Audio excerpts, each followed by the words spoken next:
love, and understanding, which, as we all know, are racist ideas. He is saying these sorts of ridiculous things that are usually promoted by white nationalists, by fringe groups, by fringe individuals, mostly on the internet, that promote racist ideas. So let me get this straight. CNN's Brian Stelter, a podgy white guy who works for a multi-billionaire global corporation, is telling a black dude that he's racist for encouraging African Americans not to listen to a global corporation and think for themselves. Yeah, a little less white-splaining, please, Brian, and a bit more shushy shush. But Kanye said being a slave 400 years ago was a choice. Saying slavery was a choice is absolutely a racist idea, so stop.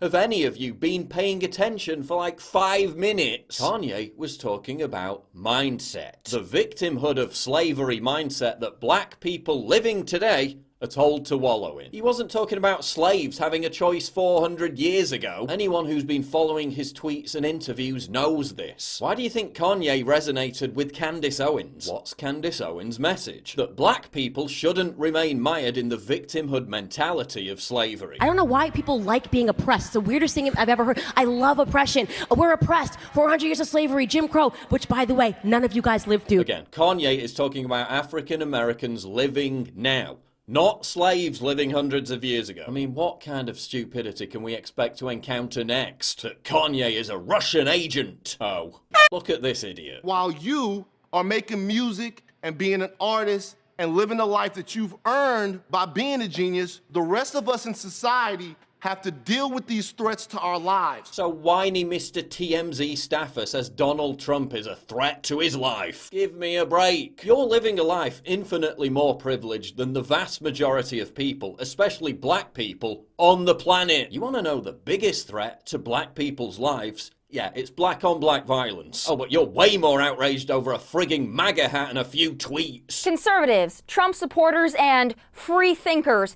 please do not attach yourselves to Kanye West. It will backfire. Mark my words, it will backfire. Yeah, conservatives embracing Kanye has backfired so badly that support for Trump amongst black males has doubled in a single week. Mark my words, it will backfire. Mark my words. Yeah, I marked your words and they were disproven within a matter of hours. Listen, Tommy, I don't know if your staffers forgot to heat up your butt warming pad, and that's the reason why you're so butthurt.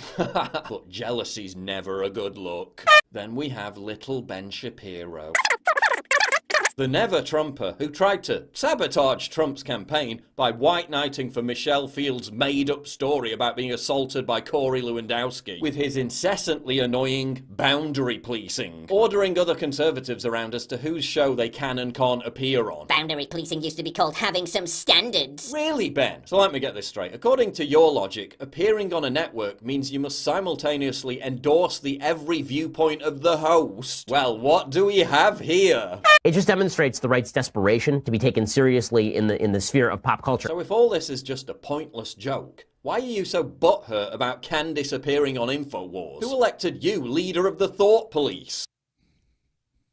I'm Ben Shapiro and I'm very smart. Why is the guy who constantly whines about being no-platformed by the left trying to no-platform other conservatives through peer pressure? Here's another question. Why do establishment conservatives like Shapiro always try to shit all over every fantastic opportunity? A chance to help millions of African Americans get off the plantation of government dependency to escape the internalized oppression of identity politics. I mean, is it some kind of cuckoldry thing? Do they like to lose? So we have a global celebrity with a reach of millions, exposing those millions to thoughts and ideas they would never otherwise hear. A method that's already proving successful in the polls. And people like Shapiro are pissing their pants in fear of what might happen. I mean, God forbid we want to actually win a battle in the culture war. If that happened, Shapiro might not get invited back on CNN. All these establishment never-Trump conservatives care about is ring-fencing ideas and maintaining their stupid little cliques. They're quite happy to lose to the left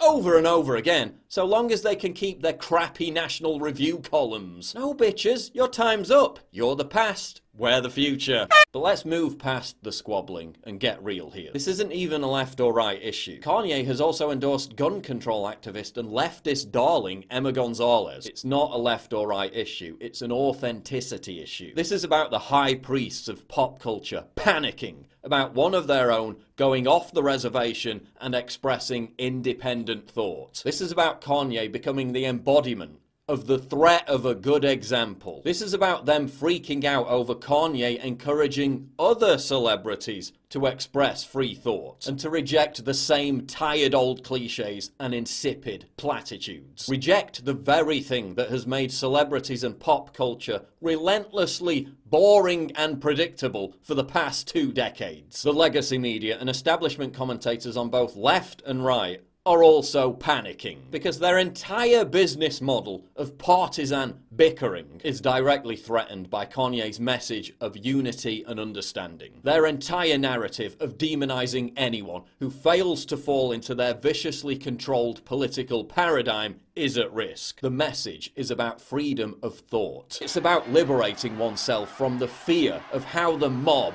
will react and being truly outspoken. And yet, of course, Kanye's involvement is partly motivated by free publicity and album sales, but he's amplifying the message like no one else could. Kanye West might not be the most eloquent or the most intelligent vehicle for the message, but the message is what frightens them nonetheless.